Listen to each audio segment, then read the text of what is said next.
when you run a business, there are a lot of boxes to check. Let's see. Payroll? Check. Inventory? Check. Insurance? Well, Good Thing Simply Business makes getting small business insurance fast and easy. Just answer a few questions, review your quotes, and get covered in under 10 minutes, all online. It's that simple. Check insurance off your list at simplybusiness.com.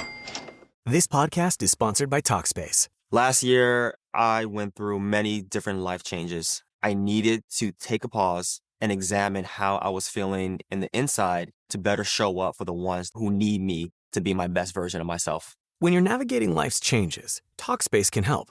Talkspace is the #1 rated online therapy, bringing you professional support from licensed therapists and psychiatry providers that you can access anytime, anywhere. Living a busy life, navigating a long-distance relationship, becoming a first-step father, Talkspace made all of those journeys possible. I could speak with my therapist in the office. I could speak with my therapist in the comfort of my home. I was never alone. Talkspace works with most major insurers, and most insured members have a $0 copay. No insurance, no problem. Now get $80 off your first month with promo code SPACE80 when you go to Talkspace.com. Match with a licensed therapist today at Talkspace.com. Save $80 with code SPACE80 at Talkspace.com. Always follow the money. That's what I always say. You always follow the money. Yeah. This is Follow the Money with Mitch Moss and Paulie Howard on VSiN. Kicking off hour 3 here of Follow the Money, live in downtown Las Vegas, Circa Resort and Casino, Sirius XM Channel 158. Stormy Buonantony, Jonathan Von Tobel in for Mitch and Paulie, getting some post-Super Bowl vacation time in, as they should. Still to come this hour, plenty of college basketball. We're going to have Jim Root join us in about 15 minutes. Best bets at the end of the hour. A little hockey as well, with both of the men's games already completed today. One underdog upset. One big favorite ends up winning, although Italy made it interesting there for a little while against Sweden, JVT. You were in on that game, the entirety of it. I think that's the, I don't know what to say. I think that is the most Italian hockey I've ever watched in my life. I think that's probably fair to say. Meanwhile, we asked the question, and I know you got some social media response to it, of what kind of the most unlikely country Olympic sport pairing there is. And he made the comment that I haven't, Italy doesn't really strike me as a big hockey place, and that's fair. And we obviously brought up Jamaica and the famous bobsled team going back to the 80s. But what were some of the responses? Let's see. Bama Sluggers had a few. Saudi Arabia in ice hockey, Switzerland in surfing, Mongolia participating in sailing, Brazil in curling. Those are pretty good. Also had a good list of surprising country sport combos with medals. So Jamaica winning sprint canoe and kayaking in 2016. Kenya with a javelin throw. I don't know where that is. Israel windsurfing, gold 2004. That's pretty good. Let's see. I don't know what skeleton multiple is. I don't know what skeleton is. I don't know what multiple is, but skeleton is like the face first. I would assume he means that multiple medals. The head first luge thing. Multiple times. Yeah. Okay. All right. Interesting. This year too, there is a giant. You guys all know that. Giant slalom participant who's from Singapore. Okay. So that's, unique for a place that's this warm climate and not a lot of snow. That's the whole thing here, is just the unique pairing of country and sport, and how it doesn't really sound like Italy and my thing is Greece. If Greece had a hockey team, that'd be pretty weird.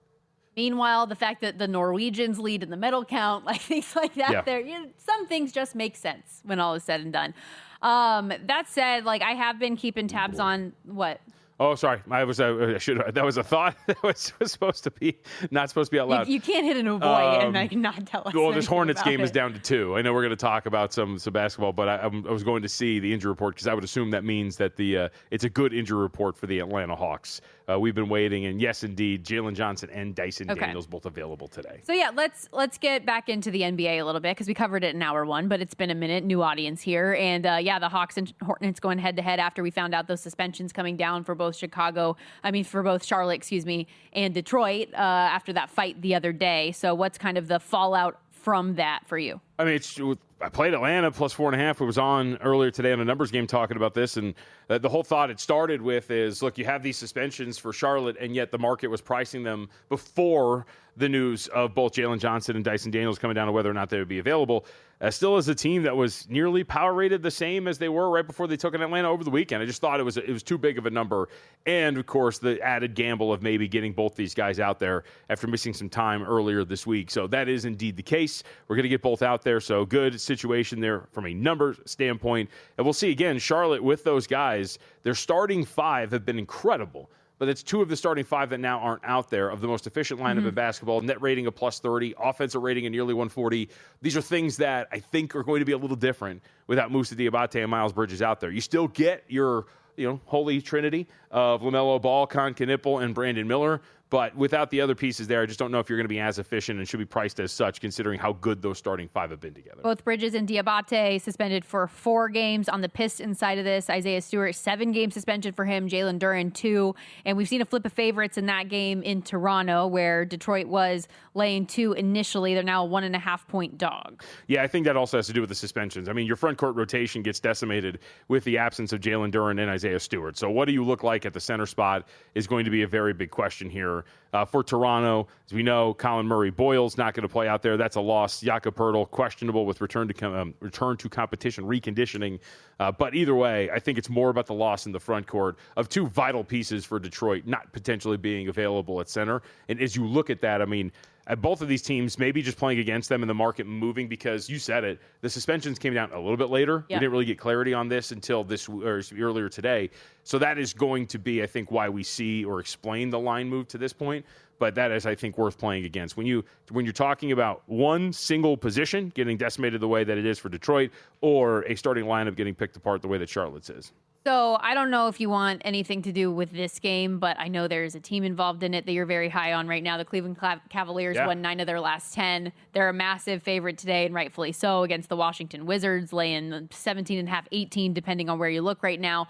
But you made the argument on Pod to the Futures this week. We talked about it on Money Moves yesterday. This is a Cleveland Cavaliers team that you think there are opportunities to buy in on right now.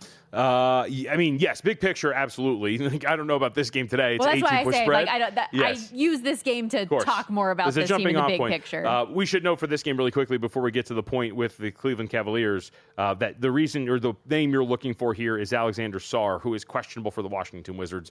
If he's out there, plus 18, it's a big number. Maybe get that to bite down a little bit here. Good two-way player, but he's got a hamstring issue. So we'll see if they try to push him. Other names that are available for him, Bilal Coulibaly is going to be out there. Keyshawn George is going to be out there. So those are good names. If you get Sarr, I'd say would be plus 18 or pass. But to your point, so this guy tweeted, I tweeted this out today because I think it was Tom Haberstroh put it out there. If you look at the remaining schedule, the Cleveland Cavaliers have the most games against tanking teams, we will call them. Haberstroh has it down to 13 teams against teams that are tanking. Now, it is worth pointing out that Detroit has 9, so it's not that big of a gap between them and Detroit. But the whole point here being is that Cleveland, and I think Mitch went over this yesterday, they're 9-1 to win the division from Detroit. They're both in the same division. I know divisions haven't mattered for a long time, but you can still win the division, obviously. I think that's worth it. I think they're going to go on a really strong run here. They have a lot of tanking teams in their way, so they should be able to take care of business. They were 17-16 at one point, and they're playing at an incredible pace already, and that's not even with a large sample size the size of Harden. I think this is going to be one of the better teams in the NBA down the stretch. So, yeah, Cleveland, 9-1 to win the division. That's what I'm shooting for. You could talk about the short number to win the Eastern Conference and to win the NBA Finals potentially. I accept and understand all of the questions about Harden as a postseason player, but you see him here. I mean, they're 33-21. They're about 7 games back, Stormy. I think it's worth taking a stab at 9-1, given the way the schedule breaks down, how many tanking teams they had, and just how good they are going to be as the season comes to an end. Well, and that leads into something else we talked about yesterday on Money Moves, which, by the way, typically during the week, every weekday, 11-1 Pacific, 2-4 Eastern, JVT and I team up for 2 hours right before Follow the Money. But we were discussing the Cavs in the larger sense. Once you get to the postseason, okay, you bring in James Harden. Is he the missing piece, or is he same old playoff Harden that ultimately doesn't show up in the big games? Because when I suggested, hey, what about the Cavs at 3-1 to win the Eastern Conference, you were significantly less interested in that than you were for them to come back in the division. I want to know, too, this just came down a couple of minutes ago. I mentioned Alex Sarr. He's not going to play. This came down about 6 minutes ago. So hamstring, he's listed as out in the most updated injury report. But yes, like that's what I'm at. I mean, look, we have a large sample size of Harden not showing up. I can understand anybody balking at the thought of trusting James Harden to participate in the playoff and actually do his job consistently. I think it's a fair question. We've seen it many times. But in the regular season, I think these two fit really well. And again, in the postseason, if I were to remove the label of James Harden, just give you a mold of a player, a la NBA 2K, create a player, you look at that and go, oh, it's a great fit next to Donovan Mitchell. I was going to say Darius Garland. And I think that's something that really works. But will he actually show up is the question. We didn't get to talk about as much as I feel like you wanted to a little bit earlier. OKC and Phoenix going head-to-head tonight. Suns on the second leg of a back-to-back. Oklahoma City laying 8.5 on the road. Yeah, we're starting to see 7.5 pop. I mean, this is going to be the question of whether or not Devin Booker plays. Until you know whether or not he's going to be out there, it's going to be hard to really buy in on whether or not you're in on the Phoenix Suns. So that's going to be the name to monitor. I mean, look, Oklahoma City, no Shai Gilgeous-Alexander. You wonder what they're going to look like, but everybody else really healthy and ready to go outside of A.J. Mitchell. So this is, man, I am curious to see what they're going to do. You get the long All-Star break coming up, but what Shai's going to be like when you come back, when he's going to come back. We've talked about this in the landscape of the MVP and whether or not he's going to miss enough time to potentially be ruled ineligible. He has 12 games he's allowed to miss before he hits the 65-game mark, and then 13 means he's out. So I don't think he will fall in that direction, but it is fascinating as the games missed continue to rise. But I would expect we close like 7.5, 7 to bring it back to this game. Magic laying 10.5 against the Bucks, total to 20.5. We also have the Celtics, big favorites, laying 13.5 against the Chicago Bulls, 226.5. Your total there. The Pacers getting 6.5, coming off the big win over the Knicks yesterday in Brooklyn. Total to 15.5. So yeah, that just like visually looks off. The Timberwolves laying 7.5, hosting the Portland Trailblazers. Total there 236.5. And then the Miami Heat plus 1.5 on the road in New Orleans against the Pels. 233.5 your total there. And then the Grizzlies and Nuggets, that's another big spread. 13.5 in favor of Denver at home. Total 239.5. Yeah. I mean, out of all of these, Indiana Brooklyn probably looks like you said the most shocking if you're looking at it, but it's a brutal spot for Indiana when you're talking about the schedule. Second leg of a back-to-back, third game in 4 nights, so that's already a negative. And they're also sitting folks here. Injury report's pretty lengthy. T.J. McConnell, Andrew Nembhard, Pascal Siakam all out for this team. Jarris Walker ill, questionable to play, and again, still no Zubac. He'll play potentially after the All-Star break. So negative scheduling spot there at the very least for the Indiana Pacers, considering both the injury report and who's obviously available or not available for them at this point. Anything else you want to hit on real quickly before the break? Not really. I mean, I think we've kind of covered them. There's a lot of big spreads today, too. There's some tight ones, but, I mean, you're talking about Cleveland, 17.5. Look at that. It's coming off the 18 as we were talking. Orlando, 10.5. Oh, big. Boston, 13.5. Houston, 8.5. I mean, we're going down the list here. There's a lot of big favorites here on what is, as you pointed out, very strong word, the penultimate day of the NBA's first half, even though we're well past the halfway point. Yeah, only 3 games ultimately on the NBA card tomorrow. Then we'll get to the All-Star break, and then we will hear every single day about how much the All-Star game and All-Star weekend has fallen and how it's the worst and all of the All-Star. Like, we're going to get into it all. It'll be so fun because that's not an annoying conversation to have at all, JVT. What's that, the All-Star? Yeah. I refuse. I'm going to promise. You're not going to do dunk odds? I'm going to. Oh, no. We'll handicap the events. But I'm talking about on Monday, I make one promise to our Follow the Money audience. Follow the Money. Because we're here. There will not be a single mention of the NBA All-Star Game or complaining like you will hear. I'm willing to bet on almost every single show in sports media, just not even just the Vegas stats and information. Book it. We got a step aside coming up, shifting from the NBA to college basketball. Jim Root, a 3-man weave, is going to join us coming up next.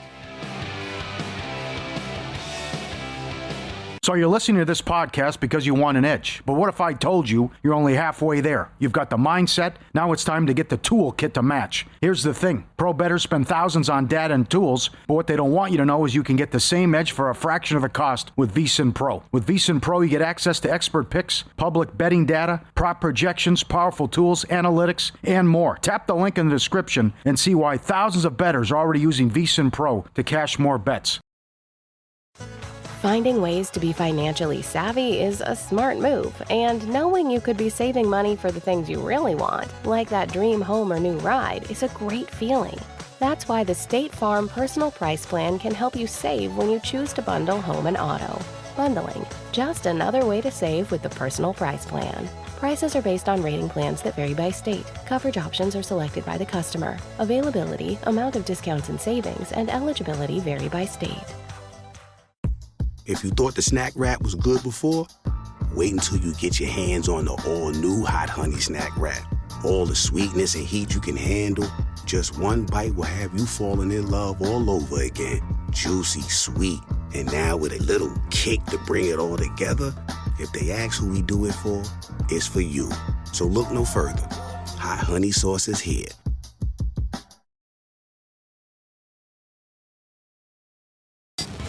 This This is Follow the Money on VSiN. We are back here on Follow the Money. Stormy, Buonantony, JVT filling in for the guys live from downtown Las Vegas, Circa Resort and Casino. College basketball has been bonkers, and now with the Super Bowl officially in the rear view, I feel like a lot of people around the country are fully diving into college basketball. I feel like you should have been doing it earlier, but we are going to help get you set up. Jim Root joining us here on the Progressive Guest Line, college basketball analyst, three-man weave, basketunderreview.com, does work as well for The Athletic. And this past week in particular, Jim, been super fun with the upsets. It started kind of with Kansas upsetting Arizona. Then yesterday we see 4 top 11 teams ultimately losing, even Illinois on its home court. Do we think that is something that's going to continue? It's been upset city lately. Yeah, honestly, I've been a little bit surprised by it, especially last night, some of the losses that those top teams took. I was talking with a buddy of mine before last night, and the top 13 teams at KenPom had 18 losses against the rest of the country and 19 against each other. So it felt very top-heavy, where those top teams were not losing to everybody else. And then you had Wisconsin go to Illinois, like you said. Iowa State goes down at TCU. Now, Purdue and Nebraska, that was kind of an top couple of teams facing off against each other. But I had thought we'd see a lot more top-heaviness, and that was my expectation headed towards the NCAA tournament. But last night maybe gave me a hint that we could get a little bit more chaos, a little bit more excitement, with upsets down this final stretch of February and into March. Could there be some today? We have 5 top 25 teams in action, all of them taking on an unranked opponent. Any of the 5 you think are in danger today? Well, one I'm feeling good about is UConn. That is one I actually bet. So UConn is a road favorite at Butler. They haven't lost to Butler since they joined the Big East, and Butler's got some real point guard issues. I like Texas Tech at home. There's not any Florida took some money because Georgia's missing a key guard in Jeremiah Wilkinson. I'm not anticipating anything crazy tonight, but man, it'd be probably silly of me to just confidently say it won't happen because last night it seems like Purdue is going to run away with it. They're up 20, and suddenly that game is as wild as it gets in the final 2 minutes. You get to miss free throws, you get overtime. I can't confidently say it. I will say the SEC's got my alma mater, Mizzou, going to Texas A&M. Maybe that one gets a little interesting. It's part of a big game for Texas A&M at the top of the SEC standings. They're still hunting Florida if they can catch up to them. But tonight I'm thinking we revert to the lack of chaos, but, famous last words in this college basketball season. Well, you mentioned UConn's a game we brought up a little bit earlier, trying to bounce back from the loss at MSG against St. John's. They've been getting bet out here a little bit. I see a 12 specifically here where we're at Circa. What would be the limit for you to still want to back UConn here? Yeah, I think 12 is the cap. I got 11 earlier. I know there was some 11.5 in the market as well. I just like that even before that St. John's game, we finally saw the turbo version of UConn. They blew out Creighton. They blew out Xavier. Prior to that, I think they had gone 7 games without covering the spread. They'd been playing with fire in the Big East. Wasn't sure if we were going to get this A-plus version headed towards a 1 seed type UConn. But they showed that potential against some of the middle, bottom half, that mishmash of the Big East. And then off the loss, I looked back at Dan Hurley's ATS numbers off a loss, and they're not anything to stand out. I thought maybe they'd be a good angle, just kind of the type of coach that he is. But off that loss in a big environment on Friday, I've had a little bit extra time to prep here. And like I said, Butler's kind of limited. No point guards. Both Stink Robinson and Jalen Jackson are out for the year now. And the first matchup was kind of a slaughter on the boards, in the paint. UConn shot 20% better inside the arc than Butler did. I think they can do the same thing at Hinkle, and I understand why that money is taking that up. I think it's going the right direction. All right, I'm curious. I wanted to go to a little bit further down the rotation. Kent State and Eastern Michigan, because the Golden Flashes have played well in the MAC, and it's a really interesting conference. What do we take of this 10.5 right now with a total of 144.5? Man, I've had some issues with Eastern Michigan this year. Early on, I thought they were going to be bad, and then they went zone for most of the season, and I think it helped slow some games down. They stayed close. They won at Cincinnati, which was a shocking outright win. But Kent State has been a team I've liked in the MAC. I was on them against Miami of Ohio, took a bit of a heartbreaking loss in that game as it went to overtime, and despite Kent State dominating the paint. But I think that's kind of where Kent State has stood out in this league, and I would probably back them here at home in that game because they've got 2 great big men Rob Whaley, Delrico Gillespie, basically got two guys that can bully you inside the paint, get double-doubles, live on the offensive glass. And against an Eastern Michigan team that, for a zone team, they've been okay on the defensive boards, but against this kind of rebounding pressure that Kent State brings to bear inside and gets to the line quite a bit, I think they can kind of wear them down, lean on them physically, and end up covering that spread. You mentioned that heartbreaker against Miami of Ohio. I don't know how many people would have had them as the last man standing as your final undefeated in college basketball at this point. How for real do you think that team is? And I remain a skeptic, but I'm running out of evidence. You know, anytime somebody asks me, like, do you believe in them, I'd say I think I'd be content to play them in the NCAA tournament because they're going to slot in, you know, something like a 12 or a 13 seed, but they're not even in the top 80 at KenPom. They did have a really good performance over the weekend at Marshall. I was impressed going on the road in that Sun Belt Challenge and just kind of taking Marshall to the woodshed. But I don't trust the defense. They don't have a lot of athletes on the court at any one time. They've got great ball movement, great shooting, so they're potent that way. And maybe if they run up some numbers from three, they can take down a bigger opponent. But because they haven't seen a true Power 5 opponent yet this year, they haven't had to face off against that athleticism, that physicality. I don't fully trust them into March, but I do love the story, and I cannot recommend enough watching them play because it's kind of artful basketball, the way they pass, share it, and the way everybody can shoot on the court. All right, Jim, a couple of others on this card. Is there anything else a little bit further down that we should discuss with you here that you like? Well, we went one Big East game, so I'll go to another one. Seton Hall is hosting Providence, and I went into today kind of expecting to back Providence. I almost wrote it up for a best bet at Action Network, but then came out that Providence's key freshman, Jameer Jones, is out. Ryan Mila, one of their playmaking sophomore wings, is questionable. I think they've got the flu, and typically illness flu is something I'm looking to fade when it's team-wide, when it's not a Darren Peterson mirage type of flu. If it's a whole team thing like Providence is dealing with, I'm kind of looking at Seton Hall there. They've been much better in the second half, the Pirates have. So perhaps somebody maybe wants to wait and see what happens there, jump in live, see if Providence does look a little flu-ridden. I don't think -5 is a bad look there. And then in the ACC, I'm taking Virginia Tech, 8.5 or 9, depending on what's out there. Clemson's in a really tough spot. They came all the way back from the West Coast where they played well in that Bay Area trip. And they've got the top of the ACC battle at Duke on deck on Saturday. Virginia Tech still in the bubble battle, like trying to get back into the NCAA tournament picture there, outside looking in right now. I think catching points there with a healthier team and a tough travel spot for Clemson. I like Virginia Tech getting the points in Littlejohn Coliseum. Jim, with that look ahead to Duke, we had Mike Palm on the program a little bit earlier, and he said for him, he thinks there's only 4 teams truly that are real contenders to win a national championship, and he actually left Duke out of that list. How many teams do you think could win it all this year? Oh, that's a good question. Yeah, I think Michigan and Arizona have kind of separated themselves, just the physicality they bring to bear every single night. But I would say, you know, I'd include Duke, Houston, Illinois. UConn can get there. There's a couple of teams ranked really highly that maybe I'm not quite as sold. I don't think Purdue's defense is good enough. I don't think Michigan State's offense is good enough. One of the wild cards that I'm having a hard time with, and maybe I'll go 2 in the Big 12, Kansas and Texas Tech, because I think both of them have the ceiling performance in them to be that good. Kansas is starting to show a little more consistency. Texas Tech's the one that they're still trying to get healthy. They're still not even in the top 20 at KenPom, so it's a tough sell. But outside of that top 2, if somebody could trip up Michigan or Arizona, I think there's real potential for, you know, a team in the top like 10-ish to win the title. I don't think it's quite that limited. All right, before we get you out of here, I have to ask a selfish question because I'm very much looking forward to this game tonight. New Mexico has lost 2 straight after looking like a dominant force in the Mountain West. And Grand Canyon, who has looked like a pretty competent team in its first season in the conference, coming off a loss to the hometown UNLV Running Rebels. What do we do with this matchup here? It's a 1-point spread. And what have you thought about both teams in conference play?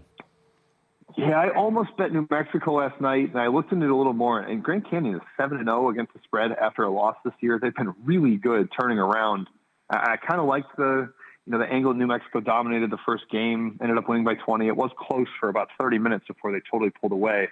But I ended up staying away. It's a tough home court there at Grand Canyon. Like I said, they've been awesome off a loss. New Mexico's been really impressive to me, JVT. I didn't think this team would be remotely in the at-large picture, but here they are, top 50, close to the cut line. their new coach, Eric Olin, has done a heck of a job. And if New Mexico's not careful, he may end up leapfrogging from or bouncing from there for 1 year back up all the way to a Power 5 job. I think Arizona State's probably one to keep an eye on there. Jim, awesome insight as always. Good talking with you, buddy. Thanks for this. Yeah, thank you for having me. Good to talk to you both. Jim Root, everybody. Appreciate the insight. 3-Man Weave, Action Network, BasketUnderReview.com, The Athletic. You can find him a lot of places doing really, really strong work on college basketball. Everyone's a Lobo. Woof, woof, woof. We'll see what that looks like at Grand Canyon. 7 p.m. Pacific time tip-off on FS1. A late one for our East Coasters out there, a 10 p.m. tip. That said, our first PGA signature event of the season coming up from Pebble Beach tomorrow. We're going to break down a little bit of the field and more when we return here on Follow the Money.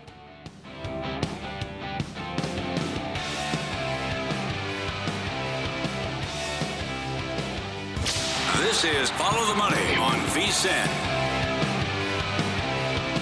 Football season might be in the rear view, but the betting calendar is just heating up, and VSiN Pro has you covered with March Madness right around the corner and the MLB season fast approaching. Now's the perfect time to bet smarter with VSiN Pro. Sign up today. Get our daily best bets from all of our VSiN show hosts and guests, real-time DraftKings and Circa bet splits, AI-powered prop tools, and matchup analysis, 24/7 video, full show replays, all on the VSiN Watch app, plus our betting guides, including our MLB betting guide dropping in less than a week, February 17th. Get started today for just $9.99 or save 50% off with an annual subscription. Don't miss the best stretch of the betting year. VSiN.com/subscribe is how you can get started. That's VSIN.com/subscribe. Also, where you can find all of our golf content throughout the course of the PGA Tour season. Wes Reynolds does a great job with weekly write-ups. The Long Shots podcast from Wes, Kelly, and Matt Brown, always awesome. And I know we had Wes on the show yesterday when we were on Money Moves, breaking down some of his thought process for the Pebble Beach Pro-Am that we have coming up beginning tomorrow. And after the final round drama, the WN Phoenix Open, hopefully we get a little fun this weekend too. Yeah, hopefully. I mean, that, like you mentioned, last week was great, and hopefully nobody runs away with this because so far, like Goddardup's obviously been dominant, and we're going to see if maybe with a stacked field like this, you're going to get some of these guys to get pushed to actually but play a full 4 entertaining rounds like we had last weekend. Yeah, Goddard already won 2 events here to start the year. Scotty Scheffler, after the slow start, after the first round, he's like 10 strokes back. He surges all the way back to being 1 shot away from being in a 3-person playoff at the WM Phoenix Open. And to no surprise, he is sub 3-1 again atop the odds board, plus 290. The plus 295, the prevailing number for Scotty Scheffler to be the outright winner come this weekend. Defending champ at the tournament, Rory McIlroy, 13-1. His first tour event of the season. He's been beginning the year as he usually does in Dubai on the DP World Tour. A couple others also first PGA Tour event. Tommy Fleetwood, Shane Lowry. But kind of rounding out the short shots though, JVT, Xander Schauffele and Siwoo Kim, 25-1. Cam Young and Victor Hovland, 27-1. Fleetwood and Justin Rose, 28-1. And Maverick McNeely, 29-1. You like anybody here? You've played a couple. I have a couple. So I didn't bet any outrights. I am still very much so easing into betting golf this season. You, by the way, made the proclamation. We don't do this every This is time. a new audience, so I feel like it's necessary. They all listen to the Vegas Stats and Information Network. JVT proclaimed that I don't know if I his proclaimed, New it's Year's strong. resolution was that he was going to bet every single PGA Tour season event this year. Yeah. And you made the comparison that you were like the guy at the gym who makes the New Year's resolution and then immediately doesn't go after day 2. Yeah, that's right. So how many events have you actually bet? We're 4 tour events in. 2.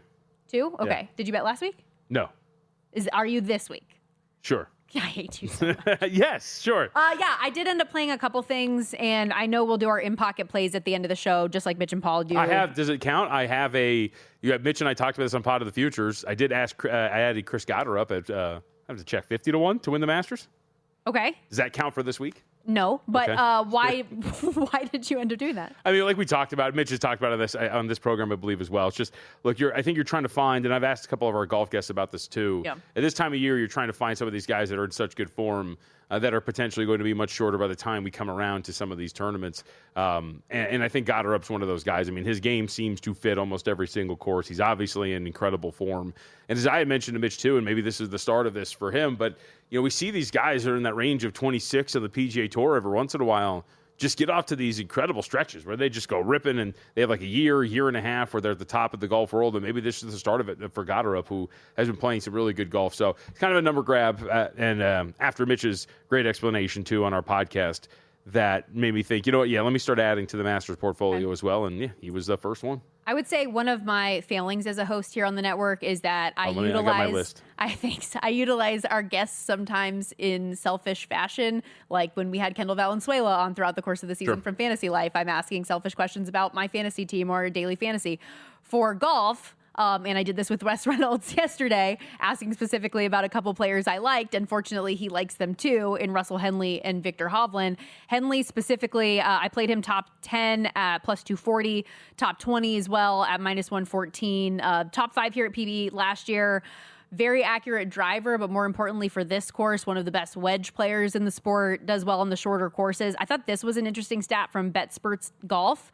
Since the start of last year, Henley has made 9 starts on courses that are considered short or very short, and obviously Pebble Beach is one of them. He finished tied for 19th or better in 8 of the 9, 6 were top 10 or better. So playing through where his skill set matches well with the course. In 2 starts this season, hasn't finished outside of the top 19. It just feels like we can just continue on that roll with Russell Henley. And then Victor Hovland, top 20, minus 112, the price there. Really good start to the season. Was top 10 last week at the Phoenix Open, 14th at the Dubai Desert Classic before that. Won the U.S. Amateur title at Pebble Beach back in the day, 22nd in the field last year. So let's get top 20 once again here. All right, down. Makes a lot of sense. I'm in. There's obviously a bunch of names here, too, that are coming in, and you're looking around and seeing, hey, current form at the end of last year. That's the other part is if you're seeing these guys in either recent form or where they were at with some of these other big tournaments. So some of the dude, I mean, I'm never going to quit Tommy Fleetwood for the most part, but I think I'll just stick to him in the Masters. I was on to catch those. I was on a big Shane Lowry kick last sure. year. You were? Yeah. Well, and it was profitable for the most part. He was logging a lot of those top 20s. So we'll see who my person this season ends up being. Yeah. Fleetwood hasn't done well at this tournament. I think if you look back, the top 20 has failed to make it in the last 3 trips. So to Pebble Beach, we should say. So haven't really done that. And then I think he's been playing in the Middle East a little bit and hasn't gone really well for him. So I will not be including him here. And I think I got to quit. He was the white whale for a while. Yeah. Maverick McNeely, 29-1, has a lot of experience on this course. Did you read the stuff? I mean, it's pretty well known over the last handful of years, but the $100 million family home that they used to have just outside of the course. Crazy. Sorry, so what is your whole portfolio here? Give it to it me is again? just Russell Henley, top 10, top 20, and Victor Hovland, top 20. Okay, all right. There are a handful of other names I was looking at, but those are the things that I ultimately put in the account. The name that I did when I was doing some research and looking around here, if you look at the way Siwoo Kim's been playing too, he's been playing extremely well. And you look at his last 2 trips out to Pebble Beach as well, and he's had a couple of top 15s, so. Okay. He's played well out here and in really good recent form, 25-1.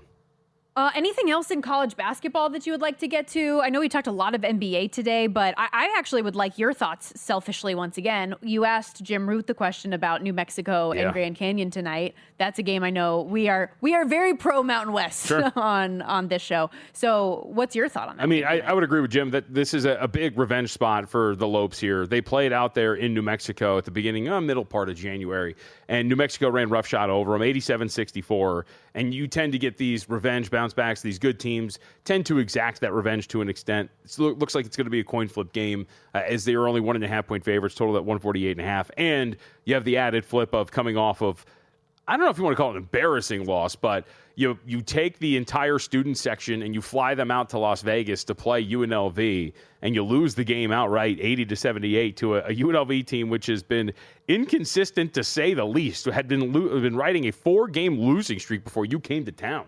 Then you lost the game. Yeah, inexplicable result for the Lopes. I would say, UNLV beating San Jose last night is what got them to 500. They have been a sub 500 team. The fact that they won that game was stunning. But I didn't even know that layer of it because that wasn't a game I watched the other day. I can't believe they did that. Yes.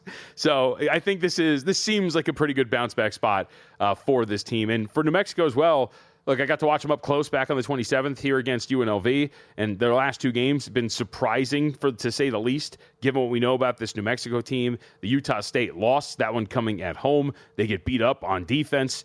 Really, it was like the interior that they got killed. Utah State got them inside really well. And then against Boise State, to give up 90 to Boise in that game was brutal. Now, the Broncos shot the lights out, went 15-35, but I think that you can get this New Mexico team. They're very good perimeter defense, but I think Grand Canyon can do enough here to get this done in a coin flip spot. So very much lean toward the Lopes in a very good game later tonight. I know Utah State's odds on to win the conference in the regular season, but when we get tournament to tournament time, what do you think about my Aztecs? I feel like for the most part, they've started to figure it out a little bit in conference play. Their lone losses both on the road to Grand Canyon and Utah State. One of which came on a controversial foul call at the end, and if they had missed their or if they make their free throws, then you're talking about a situation in which maybe you're just pushing instead. So I think you can call it 1.5 losses, even though it's truly 2. No, I'm with you. Look, they're the best team in the Mountain West. I don't think there's really any question about it. One of the things that I had real questions about San Diego State, their defense in non-con didn't really look particularly great. You look at the Troy game that they lost in double overtime, getting blown out by Michigan, the Baylor game, but that has really come around in a big way. By far the best defensive team in Mountain West play, giving up less than a point per possession. Offense, middle of the pack, but it's good enough.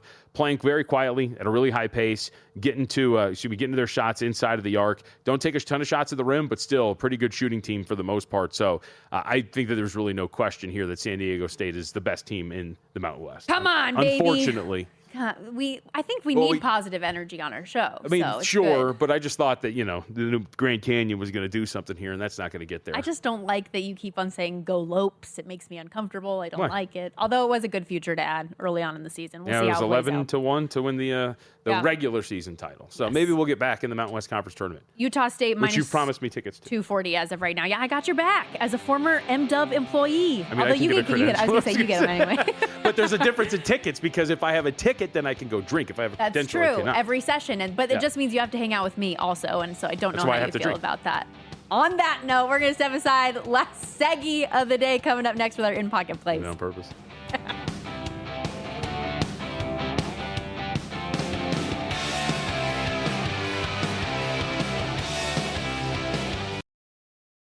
They put hot honey sauce on the snack wrap? McDonald's outdid themselves again. The classic snack wrap we all know and love, paired with the sweet heat of hot honey sauce? Just what we needed to make it even more perfect. You know the drill. So go to McDonald's and try it today.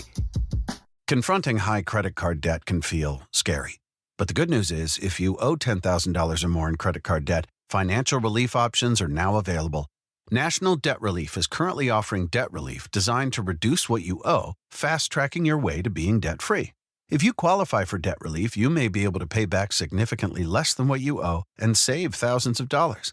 Imagine only paying one low monthly program payment you can afford and saving money as you become debt-free. National Debt Relief has already helped bring debt relief to over 550,000 U.S. consumers, earning thousands of 5-star reviews and an A+ rating with the Better Business Bureau. You're stronger than your credit card debt. Take the first step and visit nationaldebtrelief.com to see what debt relief you qualify for. That's nationaldebtrelief.com.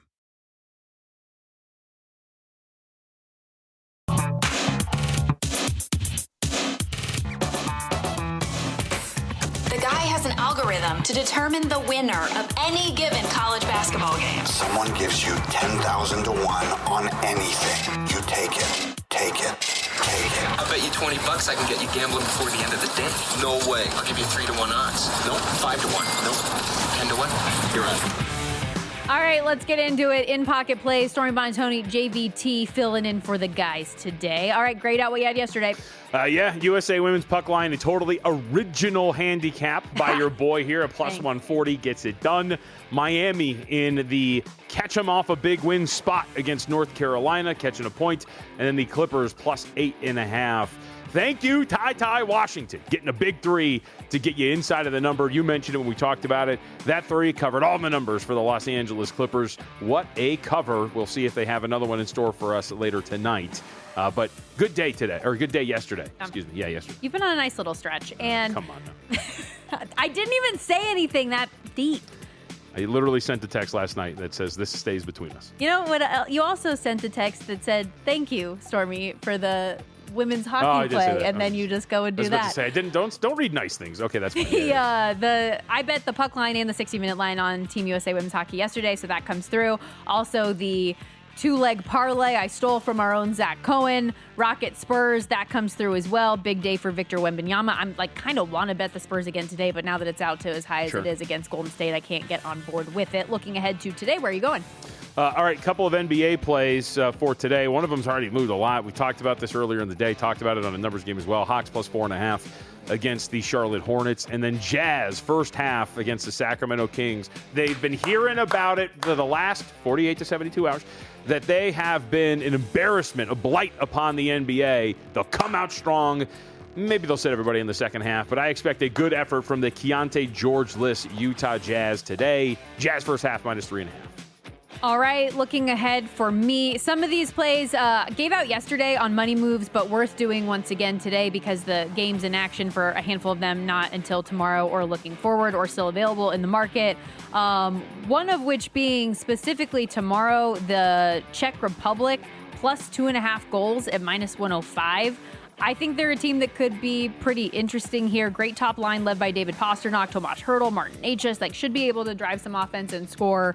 But most importantly, and we brought this up with Mike Palm a little bit earlier, Lucas Dostal and some of the guys that they have in net could really be the difference for them. So I am hoping for the best with the Czech Republic, not only to cover 2.5 goals for us against Canada tomorrow, but 4-1 to earn a medal. My Finland plus 140 Group B, not looking so hot after the blowout loss to Slovakia earlier today, but also a play on Rasmus Dahlin over 4.5 points, -130. Entered the Olympic break on a really nice hot streak, 7 straight, 11 total over those last 7 games. I think they should be in a good enough spot, but a long way to go. We shall see. Yep. All right, like it. That's it. That's all you got? Yes. Very quickly, very quietly. Oh, wait, I forgot about the golf, but I just did that last segment. Russell Henley, top 10, top 20. Victor Hovland, top 20. Okay, like it. A little bit of news did come down that we forgot to mention here that I thought you would have an interesting take on. From the Associated Press and other outlets about 2 or 3 hours ago. FanDuel is going to eliminate credit card deposits starting on March 2nd. How about that? So no longer can you use your credit card in that instance. I did not. No? So, yeah, that's just now? Yeah. A moment ago? You have to read something. I do. Football season. Not my fault, for the record. Well, I mean, this is why you give me grief about leading, because it's not my gift. But as we talk about this time of year being a fun one for bettors, we know football season is wrapped up, but that doesn't mean the betting stops. The betting calendar, in fact, is just heating up, and you can come join us on VSiN Pro right now. Get daily best bets from all of our show hosts and guests, DraftKings and Circa betting splits, AI-powered prop tools, 24/7 video, full show replays as well on the VSiN Watch app. Plus, all our betting guides. We talked a lot of college hoops today. The March Madness betting guide. You'll get a deep dive on everything in the field, bets to be made. Our MLB betting guide will be here in less than a week as well. You can get started for just $9.99 right now or save 50% off with an annual subscription. Don't miss the best stretch of the betting year. VSiN.com/subscribe. VSIN.com/subscribe. So to expand on this topic that I brought up just really quickly, some of the statements here, this is from FanDuel. Over the last few months, FanDuel has been evaluating the payment methods that we offer to customers, made the decision to remove credit cards as an option for sportsbook, casino, and racing products in the U.S. This change was made to improve the deposit experience for our customers. As noted in the article, most bettors don't actually use credit cards because they're responsible for the fees. This was also quoted from Elizabeth Warren, senator out there in Massachusetts, saying, last week asked sports betting companies about Americans getting scammed by credit card companies placing sports bets, $10 junk fee just to fund a $20 bet. So, yeah, makes some sense here. I think there's an argument to be made that you probably shouldn't be going into debt to fund a bet as well. That is out there too, but a little bit of news that comes down today. So again, FanDuel is going to eliminate credit card deposits starting on March 2nd. They also announced a couple weeks ago a program called Play with a Plan for responsible wagering, where bettors can track their daily account activity, spending limits, and deposit notifications. So a few things that they're trying to do in the responsible gaming sector, which is very positive, I would say. Okay, so speaking of a plan, I feel like if you were to go out on a journey on foot and or scooter, you should probably have a plan. Okay. Okay, right? You should probably know where you're going. So last night, I was out and about walking around. For our Vegas audience, you'll know where this neighborhood is, Desert Shores. For anybody who's never been here, you have no idea where that is. Iconic neighborhood? Famous neighborhood? Well-known neighborhood? Well-known, I would go. So as I'm walking... Iconic? Yeah, I don't know what iconic means. So as I was walking, I had my headphones on, and this girl comes up. She's got to be like 16. She's on a motor scooter. And she's looking kind of frantic, and she sees me, and she like makes a beeline for me. So I do like one of the, the guy on the couch with the beer, like me. Take the headphones off, and this girl and production crew, I would love your thoughts on this because I don't even know what I'm supposed to do. I can't even do anything at this point right now. But she frantically comes up to me and goes, "Excuse me, sir, do you know where like Angel Fire Street is?" And I'm just like, I don't. I'm like, I have a phone. We have technology. So she, I'm assuming, didn't have a phone then. Yeah, or it died maybe. Okay. So I was like, yeah, like let me look it up. Let me help you out. So I look up the street right there. It's actually like right next to us. I'm like, yeah, just like go down here, turn right. You're going to be in like a circular like neighborhood. Just go. You'll find it. It's going to be in there. It's going to be one of the streets. She's like, oh my God, thank you so much. Gets on her scooter and then drives off toward the location. As she's driving away on her scooter, I look at my phone and I realize that I was facing the wrong direction. Oh no! So I sent her in the complete opposite direction of where she wanted to go. And when I tell you that this poor little girl looked very desperate to find where she was going. How old would you say she was? Like you said, 16. Yeah. Okay. Yeah. And I sent her in the complete opposite direction. That's such a. I tried to get her, but that's such a classic stereotype on both ends, though. Like a woman that needs direction goes out for a way to ask for it, is like damsel in distressing, and then the man who's overconfident. I'm not overconfident. I looked at my phone. I was just looking in the wrong. And I can handle I can solve your problem for you. She came I can to give me. you the direction. I didn't go up to her, and I wasn't like, "You look like you're lost. Do you need help? I know this neighborhood like the back of my hand." Yeah, I don't even know my phone. Like I know exactly where that street. No, like she asked me, I answered, and I gave the wrong answer. And I do wonder how long it took her to find her location. Because she was also, like you said, on like some scooter, motorized battery. Yeah. Like, did she run out of battery power? I'm also just surprised that you're like approachable enough for somebody to come up and ask. Like, I wouldn't, if I saw you on the street, I'd be scared of you.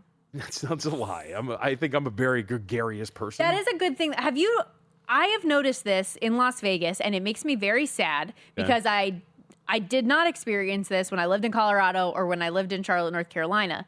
That here in Vegas, when I'm on a walk or I'm on a jog or something like that, and I just in pants, smile, always pants. Yeah. When I smile at someone or like do the little nice, polite wave hi, I get nothing in response here. I mean, come on, we're all doing something here. We don't need to wave and like So you don't respond. You don't wave. You're not nice. No, I mean that's why I say you're unapproachable. No, it depends. I mean, there was one time actually just the other day where going around the same spot. I passed this woman. We passed each other multiple times. And so by the third time, because she was cruising, like she was running a lot, and it was actually pretty impressive. So by the third time, we both like locked eyes and kind of laughed, and I gave her like a, keep it going. Fancy seeing you here. Yeah, Long time no see. No, it was more of like a keep it up, because she was like really like running hard, and I was like, yeah, keep it up. Okay. It was very impressive. That's something that you will never see me do out in public. Running impressively or congratulating running someone? Hard. Okay. Just like we were talking about with the cross-country ski uphill sprint thing. Yeah. No, I think that there was a time in my life where I had athleticism and cardio and endurance, and that time has long since passed. You got a funny spine too. You have scoliosis and you tear your meniscus trying to stand up from the ground, and it's all downhill from there. What else are you supposed to do? Jeez, what's wrong with you? I really had. I was actually looking through some pictures of the other day. One of those beers and betting things that we used to do at the South Point and everything with like Brent and Jimmy Vaccaro and all those guys. And they had me host it fresh off my surgery. And I have this like gigantic knee brace on, sitting like really? I walked out slower than the 80-plus-year-old men that were walking out onto the stage because I'm just hobbling. What are you gonna do? That's a wrap for us today. Filling in on Follow the Money. Appreciate y'all hanging out with us. We will be back tomorrow, filling in Wednesday to Wednesday for the guys, and then we'll be back in our usual 11 to 1, 2 to 4. Pacific, Eastern, whatever you want to do there on Money Moves. So that's a wrap today. Keep it locked right here, though, after Follow the Money. VSiN Primetime with our guy Femi Abebefe, Will Hill, holding it down. On tonight's show, we talked a lot of college hoops today. Greg Hoops Peterson is going to join them, among others. Have a great day, everybody.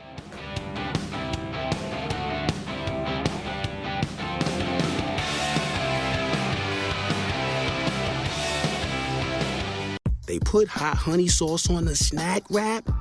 McDonald's outdid themselves again. The classic snack wrap we all know and love, paired with the sweet heat of hot honey sauce? Just what we needed to make it even more perfect. You know the drill. So go to McDonald's and try it today.